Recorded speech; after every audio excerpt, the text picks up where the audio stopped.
میرے والد صاحب کو ڈائبٹیز اور بلڈ پریشر ہے، تو اس کے لیے آپ کچھ علاج بتائیں قرآن و سنت کی روشنی۔ دیکھیں، میں نے تو ابھی تک جو پڑھا ہے نبی صلی اللہ علیہ وسلم کے دور میں ابھی مجھے نہیں ملا کہ کسی صحابی کو شوگر ہوئی ہو۔ بلڈ پریشر کا تو ملتا ہے، لیکن شوگر کا جو ہے نا وہ بیماری، تو اس کا علاج جو میں مختلف جو میں نے سیکھے ہوئے ہیں، ایک تو میں نے اپنے پہلے بھی یوٹیوب پہ آپ نے پروگرام دیکھا ہوگا کہ اس طرح آپ نے اس انگلی کو پکڑ کے جس کو شوگر ہے تو وہ یہاں سے پکڑے گا، ایک بار پڑھے گا سبحان اللہ والحمدللہ ولا الہ الا اللہ واللہ اکبر پڑھ کے، لا حول ولا قوت الا باللہ بھی پڑھ سکتا ہے۔ جتنی دیر یہ پڑھے گا اتنی دیر اس کو پکڑے رکھے، پھر اس کو چھوڑ دیں، پھر دوبارہ پکڑنے سے پہلے پھر یہی کہ سبحان اللہ والحمدللہ ولا الہ الا اللہ واللہ اکبر ولا حول ولا قوت الا باللہ العلی العظیم، پھر اس کو پکڑے، پھر یہ پڑھے۔ ایسا عمل وہ 5 منٹ کرے، پھر کوشش کرے کہ وہ صبح نہار منہ، یہ بھی ایک نسخہ ہے، کلونجی اور میتھرے ان کو کوٹ لے، پسوانا نہیں ہے، یعنی گرینڈ نہیں کرنا، ایک چھوٹا چمچ چائے والا پانی کے ساتھ لے لے، اس سے بھی شوگر کنٹرول ہو جاتی ہے انشاءاللہ تعالی۔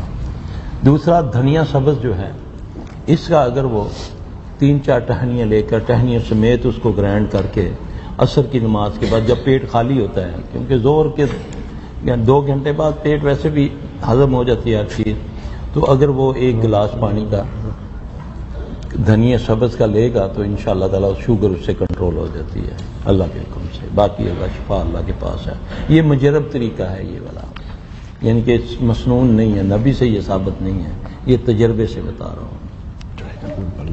چائے پی لی تھوڑا سا، کوئی بات نہیں، تو چیز بول رہے ہیں۔ سبحان اللہ والحمدللہ ولا الہ الا اللہ واللہ اکبر ولا حول ولا قوت الا باللہ العلی العظیم۔ ہر بیماری کی دعا۔ معزز سامعین کرام، السلام علیکم ورحمۃ اللہ وبرکاتہ۔ ہماری آبادیاں ہر دن نئی نئی بیماریوں کی زد میں آتی رہتی ہے، لاتعداد لوگ بیمار ہوتے ہیں، بہت سے لوگ ہسپتالوں کے چکر لگاتے رہتے ہیں اور لاکھوں روپیہ علاج و معالجے پر خرچ کیے جاتے ہیں۔ میں آج آپ حضرات کی خدمت میں ایک دعا شیئر کر رہا ہوں۔ یہ دعا ہر بیماری سے آپ کی حفاظت کے لیے انشاءاللہ تعالی کافی ثابت ہوگی۔ مجھے امید ہے اور مجھے یقین کامل ہے کہ اگر آپ اسے یاد کر لیں گے تو ہر طرح کی بیماریوں سے محفوظ رہیں گے۔ سنیے اور یاد کر لیجئے۔ اللهم إني أعوذ بك من البرص والجنون والجذام وسيء الأسقام اللهم إني أعوذ بك من البرص والجنون والجذام وسيء الأسقام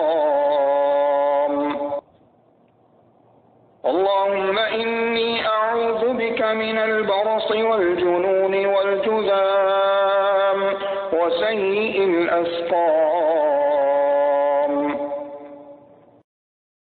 معزز سامعین کرام، اسے یاد کر لیجئے اور اس کا معنی ہوتا ہے کہ اے اللہ، میں برص، جنون، کوڑ اور ہر بری بیماری سے تیری پناہ چاہتا ہوں۔ اسے سنن نسائی نے روایت کیا ہے۔ السلام علیکم ورحمۃ اللہ وبرکاتہ۔ اخوکم فی اللہ محمد عاقل جدہ، مملکت سعودی عرب۔